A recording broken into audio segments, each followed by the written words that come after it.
ایک دفعہ کیا ہوا, ہمارے پڑوس میں نا کھڑکی کھلتی ہے, یعنی ہمارے مین گیٹ سے دوسری طرف, وہ ہماری کھڑکی نہیں, ان کی کھڑکی ہماری طرف کھلتی ہے, ہمارے گھر کی طرف نہیں, دروازے کی طرف. تو ادھر ٹی وی چل رہا تھا. اب ایک خاتون آئی, ان کی نظر کھڑکی پہ پڑی, فلم چل رہی ہے یا ٹی وی چل رہا ہے یا کیا, واللہ عالم, اکثر فلمیں چل رہی ہوتی ہیں ٹی وی میں. بس ان کو اندازہ ہو گیا ٹی وی چل رہا ہے. اب وہ ہمارے گھر میں گھسی, ملنے کے لیے آئی تھی. اب وہ نا, اب ان کو یہ نہیں پتا کہ یہ ساتھ کمرہ ہمارا نہیں ہے, ہمارے پڑوسیوں کا ہے. اب ان کو یہ تجسس, مفتی صاحب کا گھر ہے اور کیا چل رہا ہے یہاں پہ, ٹی وی. اب میرے گھر والے مجھے بتا رہے ہیں کہ ٹک کے بیٹھی نہیں ہے وہ, ان کو یہی فکر کہ یار وہ والے کمرے میں جاؤں جہاں, کہہ رہے ہیں ان کی ایکٹیویٹیز سے مجھے اندازہ ہو, کبھی یوں جا رہی ہیں, کبھی یوں جھانک رہی ہیں, کبھی یوں جھانک رہی ہیں, کبھی ایسے کر کے دیکھ رہی ہیں. تو ہمارے گھر والے کہتے ہیں مجھے اندازہ ہو گیا جو پڑوسیوں کا ٹی وی ہے نا, اس سے ان کو غلط فہمی ہو رہی ہے. اور کیونکہ کمرے ساتھ ملے ہوئے ہیں تو یہ سمجھ رہی ہیں کہ مفتی صاحب کے گھر میں ادھر ممبر پہ بیٹھ کے ٹی وی کے خلاف تقریریں کرتے ہیں اور گھر میں کیا چل رہا ہے, ٹی وی چل رہا ہے. تو گھر والوں نے کو بتا دیا کہ یہ جو آپ یوں کر رہی ہیں نا, یہ ان کا ٹی وی, ہمارا نہیں ہے, دوبارہ جا کے اچھی طرح سے دیکھ لیں, ایسا نہ وہاں جا کے خبریں پھیلانا.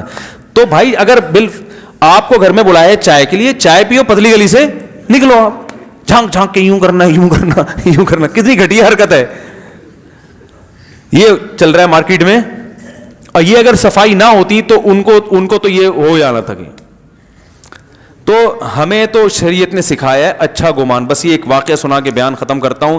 میں بچپن میں تبلیغ والوں کے ساتھ کہیں گشت کر رہا تھا, ہم نے ایک صاحب کو آتے ہوئے دیکھا, گھر میں داخل ہوئے ہمارے سامنے, ہم ان کے پیچھے پہنچ گئے, امیر صاحب نے دروازہ بجایا, ایک بچہ آیا, جی کون, انہوں نے کہا بھائی فلاں صاحب ہیں جو ابھی ہمارے سامنے گھسے تھے, وہ اس بچے کے ابو تھے.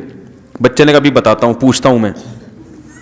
وہ گیا اندر, آ کے کہہ رہا ہے وہ گھر پہ نہیں ہے, ہمارے سامنے گھسے ہیں وہ.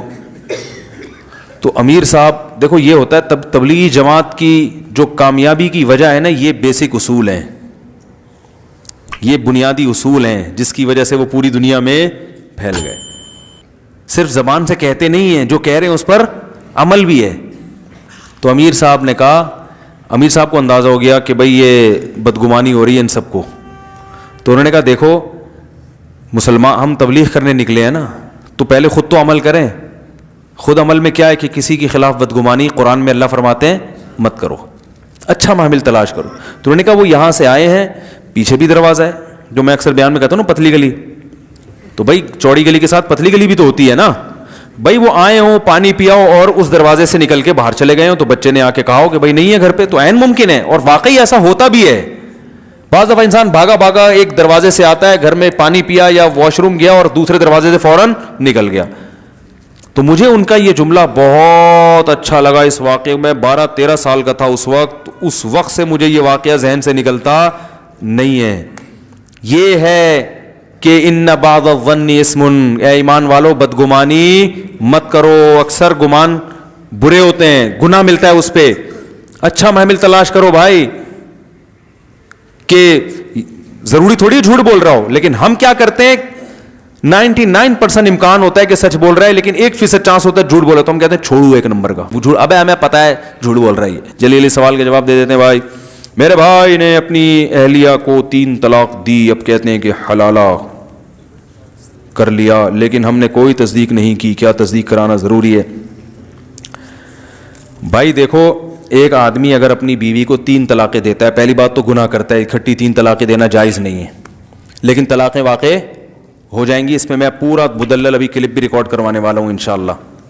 ایک چینل پہ ریکارڈ کروا چکا ہوں, مگر وہ چینل مشہور نہیں ہے تو کوئی سنتا ہی نہیں, دوبارہ سے ریکارڈ کرواؤں گا.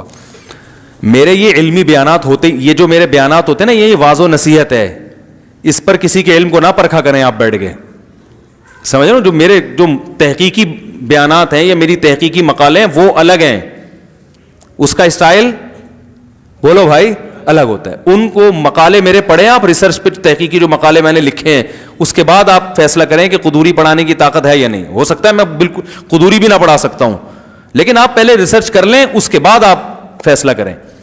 واضح و نصیحت والے بیانات سے نہیں پرکھا جاتا کسی کی علمیت کو, وہ تحقیقی میدان وہ الگ ہوتا ہے.